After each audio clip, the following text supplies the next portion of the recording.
മഹാശിവരാത്രി വരികയാണ്. 26 ഫെബ്രുവരി 2025 അന്ന് ഭഗവാനെ പൂജിച്ചും ധ്യാനിച്ചും അതുപോലെ തന്നെ അർച്ചന ചെയ്തുമൊക്കെ കഴിയുന്ന ദിവസമാണ്. ശിവപ്രീതിക്ക് ഏറ്റവും മഹത്തരമായ ഒന്നാണ് ബില്വാർച്ചന അഥവാ കൂവളയിലർച്ചന. സകല പാപങ്ങളും നീങ്ങുമെന്നാണ് വിശ്വാസം. കൂവളവൃക്ഷത്തിൽ നിന്ന് നമ്മൾ കൂവളത്തില പറിക്കുന്നതിന് മുമ്പ് ചില ചിട്ടകളുണ്ട്. അതായത് രാവിലെ എഴുന്നേറ്റ് കുളിച്ച് ശുഭ്രവസ്ത്രം ധരിച്ച് ഭസ്മക്കുറിയൻ ധരിച്ചതിന് ശേഷം കൂവളവൃക്ഷത്തിന് ജലം സമർപ്പിക്കണം. അതിനുശേഷം നമ്മൾ കൂവളമരത്തോട് അനുവാദം ചോദിച്ചിട്ട് മാത്രമേ കൂവളത്തില അതിൽ നിന്ന് പറിക്കാവൂ. ബിൽവവൃക്ഷത്തോട് അഥവാ കൂവളവൃക്ഷത്തോട് അനുവാദം ചോദിക്കുവാനായിട്ട് ചില ശ്ലോകങ്ങളുണ്ട്.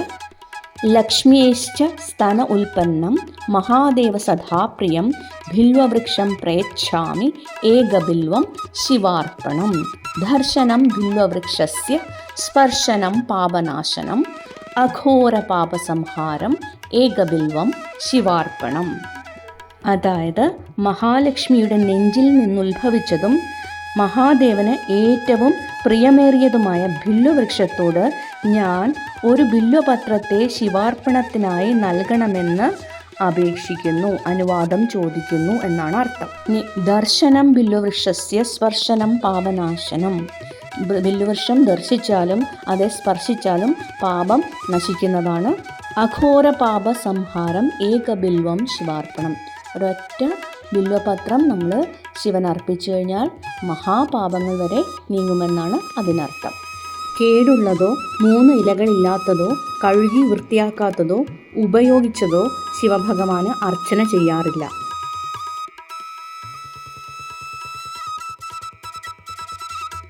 അതുപോലെ തന്നെ മറ്റൊരു ശ്ലോകമാണ് അമൃതോദ്ഭവ ശ്രീവൃക്ഷ മഹാദേവപ്രിയ സദാ ഗൃഹ്യാമി തവ പത്രാണി ശിവപൂജാർത്ഥം ആദരാത്.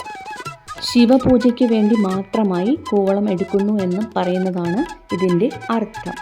ഇതുകൂടാതെ ബില്വാഷ്ടകവും നമുക്ക് ചൊല്ലാവുന്നതാണ്. ഇനി ഒന്നും അറിയില്ലെങ്കിൽ ഓം നമഃ ശിവായ എന്ന പഞ്ചാക്ഷരി മന്ത്രം ചൊല്ലിയാലും മതി.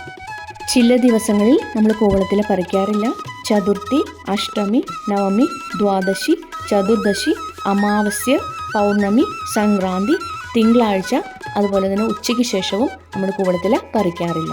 ബില്വപത്രം അഥവാ കൂവളത്തില മഹാദേവൻ്റെ 3 കണ്ണുകളായിട്ടാണ് സങ്കല്പിക്കുന്നത്. അതുപോലെ തന്നെ ബ്രഹ്മ, വിഷ്ണു, മഹേശ്വരൻ എന്ന സങ്കല്പമുണ്ട്. അതായത് സൃഷ്ടി, സ്ഥിതി, സംഹാരം എന്നിവയെയും സൂചിപ്പിക്കുന്നു. കൂവളവൃക്ഷത്തിൽ ശ്രീ മഹാലക്ഷ്മി വസിക്കുന്നുവെന്ന് വിശ്വാസം. അതുപോലെ തന്നെ ഓരോ ഭാഗങ്ങളിലും കൂവളവൃക്ഷത്തിൻ്റെ ഓരോ ഭാഗങ്ങളിലും ശ്രീ പാർവതി ദേവിയുടെ അംശമാണ് വസിക്കുന്നത്. അതായത് വേരുകളിൽ ദേവി ഗിരിജ, തടിയിൽ മഹേശ്വരി, ശാഖയിൽ ദാക്ഷായണി, ഇലകളിൽ ശ്രീ പാർവതി, പൂക്കളിൽ ഗൗരി, അതുപോലെ തന്നെ അതിൻ്റെ കായയിൽ അതായത് അതിൻ്റെ ഫലത്തിൽ കാർത്യായനിയും വസിക്കുന്നുവെന്ന് വിശ്വാസം. ശിവലിംഗത്തിൽ കൂവളത്തില അർച്ചിക്കുമ്പോൾ നമ്മൾ ഇതുപോലെ 3 വിരൽ കൂട്ടിപ്പിടിച്ച് വേണം അർച്ചിക്കാൻ. അതുപോലെ ഇങ്ങനെ കമിഴ്ത്തി വെക്കണം. അതായത് അതിൻ്റെ കമ്പുള്ള ഭാഗം നമ്മുടെ നേരെയും നടുക്കുള്ള ഇല ഭഗവാന്റെ നേരെയും ആയിരിക്കണം.